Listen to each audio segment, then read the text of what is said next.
சொந்தம் என்னை கைவிட்டது, தொட்டில் சொந்தம் என்னை தொடர்கின்றது. ஆலையிடும் சொந்தம், முடி போட்ட பந்தம், பிரிவென்னும் சொல்ல அறியாதது.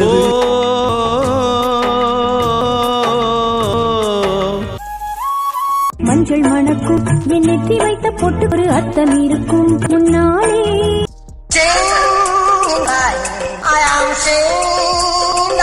அப்படியே ஷாக்கா